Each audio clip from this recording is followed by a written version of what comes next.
Hey there, it's Dusty with yet another story for you. This one is, am I the astronaut for making my ex-wife pay me for a car seat? Throwaway account, as my brother-in-law is active on Reddit. I, 38 male, split from my wife, 39 female, almost 3 months ago. We have 2 kids, and this post is about our son, 5 male. It wasn't the worst of breakups, but it definitely wasn't my choice to, and I hate how she went about it. We'd been struggling for a few years, and yeah, I admit I probably could have tried harder in couples therapy and stuff, but she basically up and left one day saying she was tired of trying. Anyway, not to get too deep here, but basically, I think the way she left was up. This is relevant later. Since our son is so young, he still needs a car seat. When she left, she drove off with the car seat, leaving me without one for my son. I was pissed and wanted it back, but she said that since she still is the one doing all of the school drop-offs and pickups, I was out of luck, and passing it back and forth all the time meant she couldn't set boundaries with me. Whatever. So I had to go buy a new one so that I could spend time with my son, but what I didn't know is that at the same time, she asked her sister, my sister-in-law, to give me her spare car seat. Her sister had a daughter who died unexpectedly a few years ago when she was about 4, but I had already bought one, so I ended up with 2 car seats after her sister dropped it off when I wasn't home. A couple of weeks ago, my ex's car was broken into and everything was stolen, including the car seat that she took. She texted me and asked me to drop off her niece's old car seat at her next handover, but I didn't think that was fair. She left me, she took the car seat, I didn't make her sister or her give me a free car seat, and now that her car seat was stolen, I didn't see why it was my problem. She also could have used her niece's old car seat when she first left, but she chose to take the one in the car. So I told her I would only bring it back if she paid me for it. Her sister gave it to me, so it's mine now, no one else. I told her she could buy it off me for $100. It costs way more than that on the market, or she could buy another one on her own. She was pissed, but eventually sent me the money and I brought her the car seat.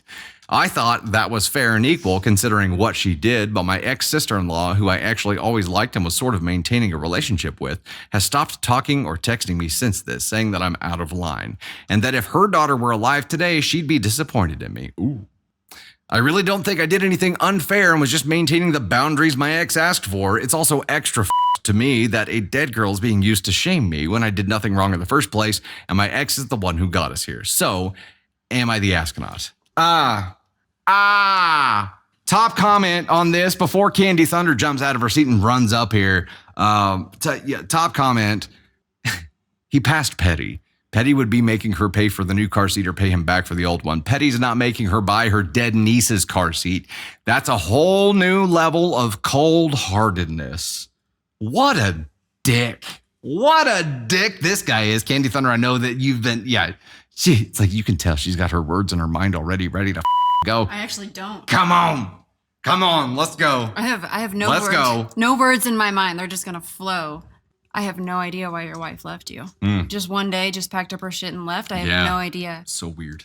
He's like, oh, I could have tried harder in therapy. And stuff. Yeah. I'm sure you never tried hard at this relationship for a day in your life. If this is this is his level of petty. This is nasty. Like, this is gross. This makes me just seethe with anger, nasty to use. And I always say this, whether or not this story is true, that there's people out there that act like this. And oh my God, she actually did you a favor by trying to get you a car seat. She didn't know you had already gone out and bought a new car seat. So when the second one showed up, all you had to say was to the sister-in-law, hey, I actually don't need this. Can you come pick it up? It's not your car seat. That's not how it works. What the dude? What is wrong with you? This is your son. This is about his safety. Your wife's car, unfortunately, or your ex's. Thanks. Let me make that correction. Your ex's car got broken into and you tried to make money off of your dead niece's car seat. It's so gross. It's beyond gross. You don't even deserve to be in public or with the rest of the population. You deserve to be over here in this area where we keep Ascon ones. Do it. I'll send you there myself. Do it. Send him to Ascon 1, Anakin. Okay, your turn. This douche canoe brozo dumb dickhead put his ego before his child's safety, 100%. before common decency, before everything. He took his need to inconvenience someone who hurt him. He let that drive him. He let that take take over everything. And guess what? Sister-in-law very easily could have been like, hey, I didn't give that to you. I let you borrow it. I'm taking it back. And at this point, could be like, I didn't give that to you. I let you borrow it. Give me the $100 you just charged my sister, and I'm going to give it back to her. You dumb, greasy Greasy back bitch. Why? You have to understand here, and he's sitting here now like I feel justified. I feel like I didn't do anything wrong. Bull, dude. You know that you did something wrong here. Your goal, your mission was to inconvenience somebody who did you a favor with the favor they did you. You tried to somebody with the favor they did for you. Beyond disgusting. It's so up. So up. How can you not see? Oh my gosh, Carm. I'd pin your comment if I wasn't up here, but they said he gives trash a bad name. Oh, truly. So that's truly. This person is trash. And you know what? I know he's a dude, but he gets this. Way to be a bizzo, dick. Yep. Here's the thing though, like, can you imagine how he treated his wife? Like how he treated his family? Like if he perceived her to make a mistake or up or slight him even in the smallest way. Can you imagine the petty shit that he did? If this is what he thought was okay, he doesn't even deserve that. No, yeah, because the petty thunder is kind of it's kind of like I can only imagine how miserable he made this woman's life. Like I can only imagine. Not to mention his son, who I imagine will not talk to him in the future, because at some point he's gonna turn this petty bullshit. He needs a new person to manipulate and treat like shit. And at some point, that's going to be his son. Because people like this need a punching bag. They need someone to make feel small so that they get to feel bigger about themselves. And he needs somebody to take down a peg so that he can feel way better. And he will not stop. If he doesn't have a significant other in his life, he will use his son. Well, okay, but he'll use his son. But before he starts using his son as the object of his ire, or the eye of Sauron turns upon his son to try to make feel small, while his son is small, he's going to use his son because it's the only thing he's got that he can use to weaponize against his ex, who he's so butthurt that left him and inconvenienced his life and wronged him. He's going to take every chance he can get and do stupid shit. And this is where it's going to land you, sir. You're going to be in court. And there's going to be written evidence proof of all the bullshit that you've done to try to weaponize your child. And you are going to get to see your child a minimal amount of time, if not a minimal supervised amount of time. Until he gets, will end up paying dearly for this douchebaggery. You will. Pull your head out of your ass and just focus on being a father, because you failed at everything else so far, okay? You got one thing left. Don't it up.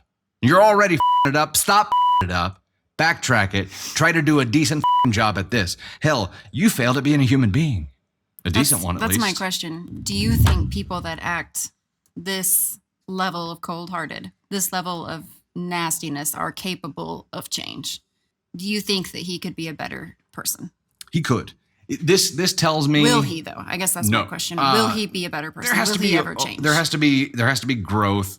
This tells me that he is not emotionally stunted, but very emotionally immature.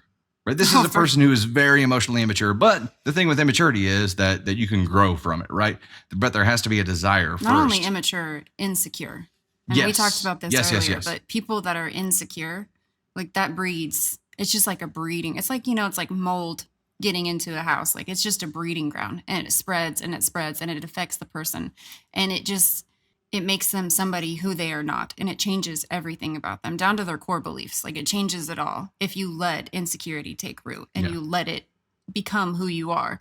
And I feel like that's how people get to this level of nasty, like this level of just disgusting behavior. They just run. Okay, so insecurity is their primary driver. Insecurity, immaturity, not feeling like they live up to an expectation or something. I don't know. And this is, again, my opinion, but I just think that once you let that take root, it creates this just nasty world view, like this whole, like, and you called it a self-fulfilling prophecy when you have an insecurity, because what you're so afraid of happening happens because you're so insecure that it makes you act like this petty bullshit. This is far beyond petty, in my opinion. This is, I don't even know, trash. trash human. It's trashy. Yeah. You trashy vermin. Get jazzy on it. Yeah, insecurity looks bad on everybody. Just imagine for a second every decision that you made throughout a day. Mm-hmm. If you let your pure insecurity make that decision for you, what your day and what your week and what your life would end up looking like. And that's where this guy is at right now. Unfortunately, the pain that creates the needed change isn't going to hit this guy in the balls until he's sitting in that courtroom, losing time with his son. And at that moment, maybe he'll gasp and realize how badly he's fucked up. Or maybe he'll continue this path and think that the judge has the hots for his ex and just decided to form a conspiracy and f him over too, because the whole world is doing that. That's exactly what I was going to say. I was like, will he, or will he think that somebody else slighted him? That's the fork somebody in else, the road. Yeah. But there are going to be enough of those painful moments. That's going to be the biggest one that I could see. There are going to be enough of those painful moments. I agree. That are going to be opportunities for him to change. Whether he will or not is, outlook not good.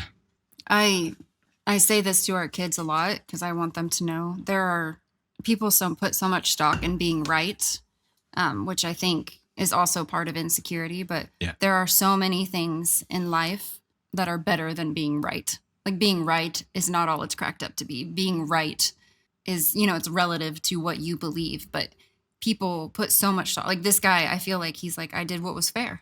That I feel like this was fair. This is me being right. And he put so much into that. And he has no idea that he set forth in motion all these things that are going to up his life, his relationship with his child. And you don't up his relationship with his ex. You want a good relationship with your ex if you can have it, because you want your child to have a stable relationship between the two of you so that they're not constantly weaponized between one parent or the other.